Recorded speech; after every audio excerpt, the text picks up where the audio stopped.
You've always said you hate boats. Maybe I've changed.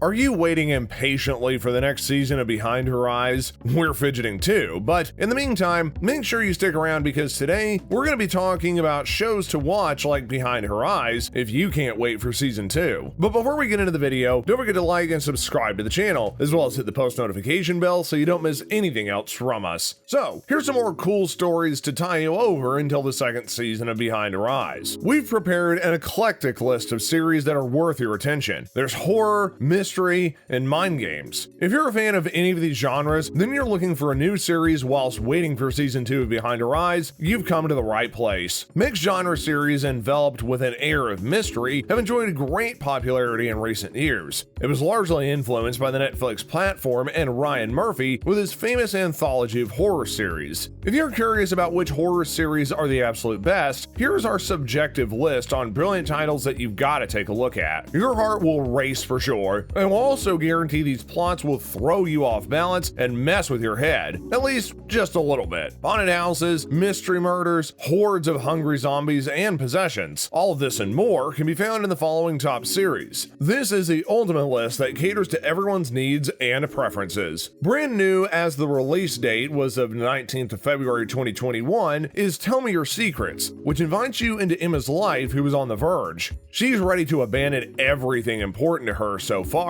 and start a new life in the Witness Protection Program. In the meantime, Mary, a mother who's been searching for her missing daughter for many years, discovers that Emma may have something to do with her disappearance, so she hires an ex-criminal to hunt down the woman. Nobody can feel safe. Then, we've got The Walking Dead. It's a classic which really keeps you on your toes. The Walking Dead is a multi-season story of a group of survivors who try to survive in a world overrun by zombies. Don't let this description deceive you. The Walking Dead provides a great insight into human psychology. Robert Kirkman's comics adaptation is a brutal and ruthless story about life in a post-apocalyptic world. In this world, humans are the enemies and the hordes of hungry zombies are the least of your worries. Wondering what else to watch? How about You? That is, if you fancy a bit of guilty pleasure. You is a series based upon the book by Caroline Kepnes. The production got its second season before the premiere of the first one, and the magnetizing trailers announced a tense screening. And if anyone needs an immersive psychological thriller, Greg Bertanti and Sarah Gamble have created something that might be right up your alley. It is a dangerous series, in the sense that it tiptoes the moral line, a bit like Hannibal was doing. Well, the main character is really likable, and the viewer might a bit too willingly justify many behaviors that shouldn't be excused. There's also questions about boundaries and at what point does it get disturbing? When is that line crossed? How does self-justification work for someone who has already surpassed it by far? Where does the savior syndrome come from? Showing all of this from the stalker's point of view is an enticing idea because it makes you question everything we see and hear. Next up, we've got The Stranger. This is a Netflix adaptation of Harlan Coben's novel. The main character is Adam Price, a lawyer who leads a successful life. Adam's got a good job, a big house in the suburbs, beautiful wife, 2 teenage sons, and most importantly, no worries. Everything is falling apart like a house of cards. One day, an attractive stranger sits next to him in a bar and tells him a secret. The fact that his wife's pregnancy ended in a miscarriage was fake. It sounds ridiculous, but the stranger manages to sow the seeds of anxiety. Although the series starts out as a family drama, that's just appearances. Threads multiply like crazy. The main protagonist looks for his lost wife, and in the meantime, he helps a former policeman to stop a forced eviction from a house that is planned to be demolished. Adam's sons try to find out what happened on an ill-fated night at the party. A pair of detectives investigate a killed alpaca. A mysterious woman turns other people's lives into hell as she reveals their loved one's deepest secrets. What's more, there will be murder, blackmail, and embezzlement of money. Are these threads related to each other? Suffice it to say, there will be no shortage of twists, and each episode will bring new questions instead of explaining the intrigue. The series does not let you get bored, and we conclude this series is a perfect binge-watching experience. experience. Next up, losing Alice involves a lot of psychological tension. Even though everything seems to be going quite slowly, the network of hidden motivations, smaller and bigger lies that the three main characters put on themselves requires the viewer to be vigilant. From the onset, Sophie doesn't seem to have pure intentions, and although she looks good and Alice's fame has faded, it's hard not to think not only about Hitchcock, here for example, an accidental, or is it, encounter on the train. Complex characters and slowly built suspense keep you glued to the screen. Plus, everything was beautifully filmed. If anyone has doubts that it is indeed a high-class production that can't be pigeonholed by genre, just let them see the original work of the camera and the play with light. It's not always subtle. Alice and David's house is almost all windows, and in one of the scenes, the heroine literally sits between a poster of her old movie and a photo of her family. But this also stands up as a deliberate symbol captured in a well-thought-out frame. Any more for anyone? The Sinner. The human mind hides many dark secrets that we're unable to imagine. This is what the criminal series The Sinner talks about. The production won the hearts of millions of people around the world. Why did an ideal mother and wife end up killing a strange man on the beach in cold blood in front of her loved ones and onlookers? This is the mystery of the first season. In the background, apart from the murder itself, we have the local sect and the dirty past. We got a dramatic, strong, and dark story, the expression of which is closer to a psychological spectacle than a criminal one, although the two are extremely sticky here. We start to ask ourselves more and more questions, and Julian and the secret is hiding more and more enigmatic. With time, it turns out that nothing is as it seems in the beginning. American Horror Story. Ryan Murphy's horror anthology is a classic in and of itself. Each season of American Horror Story tells a completely different story, and each time making it an electrifying impression. Over the years, we've visited, among other things, a haunted murder house, a terrifying psychiatric hospital, and a circus of wonders. We also joined the cult, met a coven of witches, and even survived the apocalypse. In summary, everyone will find something for themselves here. Twin Peaks. David Lynch's horror series is a mixture of moody thriller and psychedelic horror. The action takes place in a little town where the body of a teenage Laura Palmer is found. Agent Cooper enters the action, discovering the dark secrets of this sleepy town. If you like mysterious productions with a unique atmosphere, be sure to check out Twin Peaks. This is one of those projects which you don't know what to do with your life, and Twin Peaks, because of its full name, leaves a void greater than any other series I've watched. And the best thing about it is that everyone can find a part of themselves there because it shows universal truths about the world and about us, people. When I say Twin Peaks, I hear "fire walk with me," a sentence that pops up more often than not, to which you have to open your mind and heart to comprehend it accurately. This is the only series that will invoke such extreme emotions, from fear to joy and to even sadness. It brings the essence of good and bad not only to a higher level in the cinema, but also somehow reveals a new view of certain things in life. And what's beautiful about Twin Peaks, the more times you watch it, the more you'll understand it, until you fall in love head over heels. Last but not least is a true masterpiece of British broadcasting. Our top choice would have to be The Fall. We start with the basic premise that a serial killer is prowling the streets of Belfast. His targets are women of a specific type, dark-haired, attractive, and educated. Inspector Stella Gibson, who is bought from London, is here to help catch the criminals. However, this task is not going to be easy because our murderer is perfect at covering his tracks and losing his tracks. He also doesn't raise any sort of suspicions. Handsome, helpful, and devoted to his family. Once in the mind of a psychopath, what will Gibson do to stop him? Is your inspector hiding something? If you expect a dark, sensible thriller, you won't be disappointed. If you're looking for something new, you won't be disappointed. The atmospheric Belfast will definitely attract your attention, and you won't be disappointed if you're looking for a series that will not be able to tear yourself away from. So, what's your top choice? Don't worry if it's not on the list. Indulge yourself in whatever rocks your boat. Share what you're currently binging in the comments down below, and all the while we'll be waiting for the season 2 of Behind Her Eyes. If you haven't already, make sure to hit that like button and the subscribe button, as well as the post notification bell so you don't miss anything else from us. Until next time, guys, we'll see you later.